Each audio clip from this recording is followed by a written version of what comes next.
शुरू किया गया। आज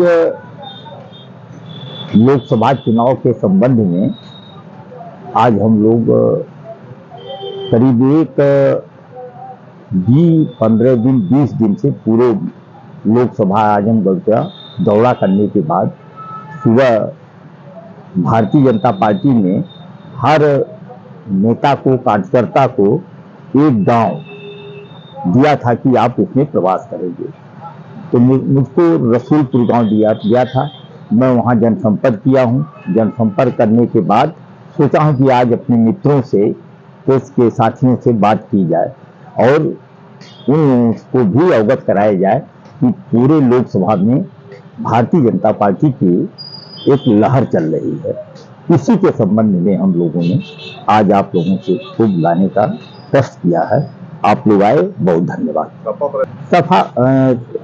सपा परिवार का सैफई परिवार के अलावा कुछ बचा ही नहीं है। सपा ने तो यहाँ पर अपना जिला अध्यक्ष भी नहीं घोषित कर सकी। उनके पास कोई जिला अध्यक्ष आजमगढ़ जनपद में वर्तमान समय में नहीं है। मैं समझता हूं कि वह 2 साल से निवर्तमान अध्यक्ष के रूप में काम कर रहा है और उनको विश्वास नहीं है। आजमगढ़ के किसी यादव पर उनका सफाई परिवार का विश्वास नहीं है। इसलिए मैं समझता हूं कि आज मुबारकपुर के हर मैरिज हॉल में कोई मामा है, कोई मामा है, कोई मामी है, कोई दादा है, कोई दादी है, ये सब लोग आकर के डेरा डाले हुए हैं और एक सफाई परिवार के नाम पर ही केवल वोट मांगने का काम कर रहे हैं और उनका अपना भी कुछ नहीं है। वह लोग हमारे आदरणीय नेता मुलायम सिंह यादव के बारे में ही बात करते हैं कि हम विरासत को संभालने आए हैं। यहाँ पर कोई यादव परिवार का कोई आदमी इनको नहीं मिला जिससे यहाँ लड़ा दें, इनको चुनाव लड़ा दें। मुझको एक बात याद है, हम लोग समाजवादी पार्टी में काम करते थे तो चौधरी चरण सिंह राष्ट्रीय अध्यक्ष हुआ करते थे। उस समय चौधरी चरण सिंह जी ने कहा था कि मैं आजमगढ़ बागपत छोड़ सकता हूं लेकिन आजमगढ़ नहीं छोड़ूंगा। लेकिन बहुत ईमानदारी से कहना चाहता हूं साथियों, सैफई परिवार इसको अपनी जागीर समझ लिया है और उस जागीर के तहत यहाँ पर अपने परिवार के आदमी को लड़ा रहा है। वो तो अपना आजमगढ़ को अपना जागीर समझते हैं।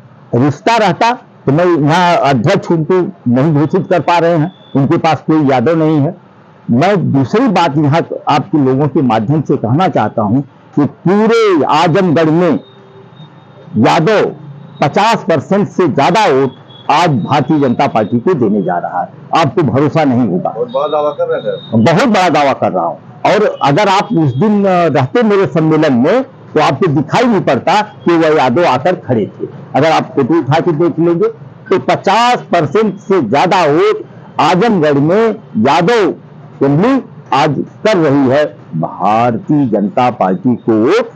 और मैं समझता हूँ ये मुसलमान लोग हैं, ये पीछे खड़े हैं, ये सब लोग बैठे हैं, मुसलमान। भाजपा हमेशा मुबारकपुर भाजपा कमजोर रही है लेकिन कभी कमजोर थी। आज भारतीय जनता पार्टी मुबारकपुर में नंबर 1 की पार्टी है।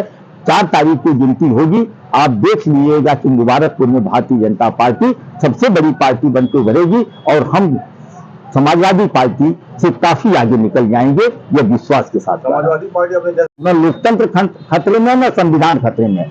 खतरे में सैफई परिवार है जो आकर यहाँ डेरा डाला है, इसलिए वो लोग अपने को यह मानते हैं कि हम लोग खतरे में हैं। आप भाजपा की रणनीति तो आप देख नहीं रहे हैं।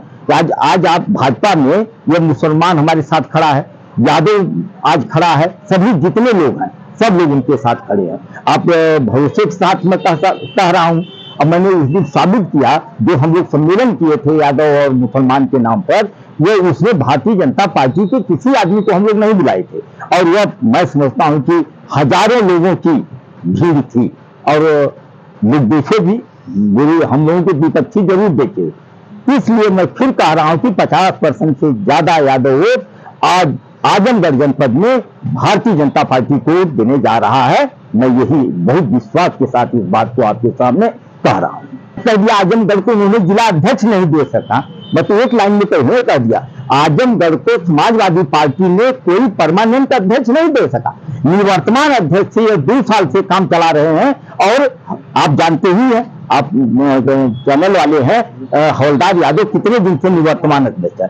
जब आजमगढ़ को उनको इतना है कि वहां पर किसी यादव को वह परमानेंट न अध्यक्ष बनाना चाहते हैं, न यादव को वह यहाँ लड़ाना चाहते हैं, न यादव को यह इस तरह का काम कर रहे हैं कि यादव से इतना उनके भय आजमगढ़ से, और इसीलिए भारतीय जनता पार्टी के साथ यादव जी का है ये बात। कल समाजवादी पार्टी के एक विधायक पश्चिम से जो आए हैं, मैं तो समझता हूं कि उतना वोट पड़ा, और मैं समाजवादी पार्टी में रहा और बीजेपी में रहा, बहुजन में लोग बहुजन पार्टी की सरकार से यही रहते, आज तक यहाँ तो कोई मुसलमानों को वोट देने के लिए नहीं रोका। पिछले दिनों बाई इलेक्शन हुआ, वह आशंका तो उन्हीं की समाजवादी पार्टी भय पैदा करती है ना मुसलमानों में, डरवा कर वो मुसलमानों का वोट लेना चाहती है, इसलिए इस तरह से समाजवादी पार्टी उनको डरवा करके अपने पक्ष में वोट करवाना चाहती है। इस तरह का कोई भय नहीं है, न कोई संशय है, न किसी को रोका जाएगा। यहाँ का प्रशासन निष्पक्ष चुनाव कराने के लिए एकदम तैयार है। एक तरफ डिम्पल की रैली, एक तरफ अखिलेश यादव की रैली, क्या वो प्रभाव पड़ेगा भारतीय जनता पार्टी को? निरोग पर नहीं चलता नहीं, निरोग तो जीत दिखाई दिए हैं, और डिम्पल नहीं भाई, मैं तो कह रहा हूँ विरासतें संभाल रहे हैं ना अखिलेश यादव, उनकी धर्म पत्नी डिम्पल यादव, उनके चाचा शिवपाल यादव, उनके लड़के आदित्य यादव, पूरा परिवार, सफाई परिवार के अलावा एक आदमी का नाम बताइए जो यहाँ आकर वोट मांग रहा है, एक आदमी का कोई नहीं मांग रहा। साथियों, मैं कहना चाहता हूं, वह इतना डरे हुए थे मुसलमानों से, इतना डरे हुए हैं लोगों से कि इन्होंने एक पूंजीपति को यहाँ का एमएलसी का टिकट देकर केवल अपने भाई को जिताने के लिए उन्होंने इतना बड़ा सौदा किया। मैं बहुत दावे के साथ कह रहा हूं, उनको भी जो जिस मूल पार्टी में थे, यह लोग उनसे जवाब मांग रहे हैं कि आप तो कसम खाए थे, आए थे, प्रेस कॉन्फ्रेंस किए थे और कहे थे मैं कभी भी समाजवादी पार्टी में नहीं जा रहा हूं।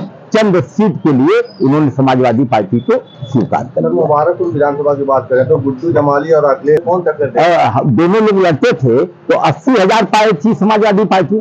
अब कई महीने बाद बाई इलेक्शन हुआ था, कितने पर आ गई थी समाजवादी पार्टी? 60,000। कई महीने बाद हुआ था। अखिलेश यादव को इस्तीफा देने के बाद निरहुल यादव जब आए चुनाव में, तो ईमानदारी से आप बताइए कई महीने बाद, बाई इलेक्शन के बाद हुआ, और यहीं से जीत के निरहुल यादव चले गए। आज फिर कमल की बटन दबेगी और वो कमल की बटन दबाएंगे और निरहुल यादव को जिताएंगे। वो मुलायम सिंह की विरासत को वोट मांग रहे हैं, हम लोगों के पास कोई विरासत नहीं है। हम रामदर्शन यादव हैं, हमारे बाप का नाम कोई नहीं जानता, जन जन जानता है, हमारे बाप को नहीं जानता। निरहुल यादव को सब लोग जानते हैं, वो एक हीरो है, लेकिन उसके बाप का नाम कोई नहीं जानता है। और धर्मेंद्र यादव, अगर मुलायम सिंह यादव के नाम को न भजावे तो उनको कोई जानने वाला नहीं। वो न कहे कि मैं धर्मेंद्र यादव हूं तो कोई नहीं पूछेगा। वो मुलायम सिंह यादव के नाम को बजा रहे हैं, और हम कह रहे हैं कि यहाँ के लोग, यहाँ के खास तौर से यादव भाइयों को कह रहा हूं कि आप नेताजी की, चौधरी चरण सिंह जी की बात को याद रखना कि हम बागपत छोड़ सकते हैं, आजमगढ़ को नहीं। एक बार फिर इनको धक्का मार के यहाँ से भेज दो, और इसके बाद हार के गए चुनाव में आए, फिर हार के जाएंगे, उसके बाद फिर चुनाव लड़ने भी नहीं आएंगे। एक आदमी आजमगढ़ का सांसद बनेगा। आपके नेता रहे शिवपाल यादव? हमारे नेता शिवपाल यादव, हमारे नेता हमेशा मुलायम सिंह यादव रहे, यह सही है। शिवपाल ने पार्टी बनाया था तो हम उनके पार्टी में चले गए थे, लेकिन नेता तो हो नहीं सकते। और जब वही फिर उस परिवार में अखिलेश के साथ गए, अखिलेश इतना धोखेबाज कोई है क्या?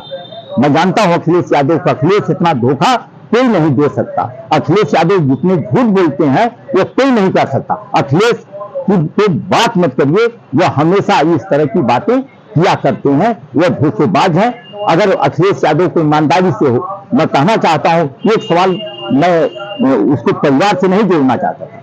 कह रहे हैं हमारा परिवार है, हमारा भाई नौकरी करता था, मैं आज आपके सामने कह रहा हूं। और उसको हटाने के लिए धर्मेंद्र यादव, उस समय मुख्यमंत्री थे अखिलेश यादव, वहां की मुख्य सचिव जो थे उनसे जाकर उसको हटाने के लिए और उसको टर्मिनेट करने के लिए 7 लड़कों का टर्मिनेशन हुआ था। ये धर्मेंद्र यादव, नंद किशोर यादव और ये अखिलेश यादव जो यहाँ के वर्तमान में विधायक हैं, ये तीनों गए थे। यह मेरा आरोप है और इस आरोप को अगर वो खंडन कर दे तो मैं आप लोगों के सामने जो कहिएगा वो कह रहा हूं आप करवाए। और यह है तो साथियों मैं इस बात को भूलता हूं क्योंकि परिवार बनते हैं तो इतनी छोटी बात पर बाबू की चपरासी की नौकरी को भी वो लोग बख्शते नहीं है कि हमारे घर का हो, हमारे परिवार का हो। इसलिए मैं फिर बहुत दावे के साथ कह रहा हूं कि यहाँ अब की बार यादव ने संकल्प ले लिया है कि हम 50% से ज्यादा वोट भारतीय जनता पार्टी को देंगे। आप लोगों का इतिहास, यहाँ का इतिहास लिखा जाएगा। मैं बहुत ईमानदारी से इस बात को आपके बीच में दावे के साथ कहा। समाजवादी पार्टी कहती है कि सांसद जी जीत कर फिर फिल्म स्टार बन जाएंगे, फिर फिल्म बनाने चले जाएंगे। तो आजमगढ़ में फिल्म बना रहा था ना, पर वो जीता था, 17 महीने 15 महीने एमपी था और इसी आजमगढ़ में फिल्म बना रहा था। आजमगढ़ के लोगों को दुख दर्द भी दूर किया, फिल्म भी बनाया, आजमगढ़ का नाम भी रोशन किया। और जो धर्मेंद्र यादव अपना परिवार समझते हैं, हारने के बाद धर्मेंद्र यादव कब चुनाव में आए? जब चुनाव की घोषणा हो गई, जब बदाऊं से उनको टिकट नहीं दिया गया, आजमगढ़ से दिया, तब वो आए। यही समझ लीजिए। तो यही तो आजमगढ़ में रहा, जीतने के बाद भी रहा, हारने के बाद भी रहा। और आज धर्मेंद्र यादव हारे तो बदाऊं चले गए, हारे तो सिर्फ ही चले गए। तो इसलिए मैं कह रहा हूं यह लोग धोखेबाज हैं, यह लोग धोखा देने का काम करते हैं। इन लोगों को मैं एक पारिवारिक बात बता दिया, मैं उस समाजवादी पार्टी का सदस्य था, फिर भी मेरे भाई के साथ इस तरह का धोखा श्री अखिलेश यादव जी ने किया। मैं आज तक इस बात को नहीं कहा था, लेकिन आज आप लोगों के सामने, मीडिया के सामने कह दिया। तो मैं कहता हूं कि हम लोगों की भी यही 25-40 साल की राजनीति है। पूरे लोकसभा में मुलायम सिंह यादव लड़ते थे, तब भी हम लोगों ने मुबारकपुर से, असेंबली के चुनाव में मुबारकपुर में चाहे जो हो, पार्लियामेंट के चुनाव में हमेशा मुबारकपुर अगुआ रहा है। जब जब मुबारकपुर में हम जीते हैं तभी जाकर के हम पार्लियामेंट जीते हैं। फिर कह रहा हूं कि मुबारकपुर में हम जीतेंगे और निरहू को बड़ी मतों से कम 1 लाख मतों से जिता करके उनको भेजेंगे। बहुत बहुत धन्यवाद आप लोगों को।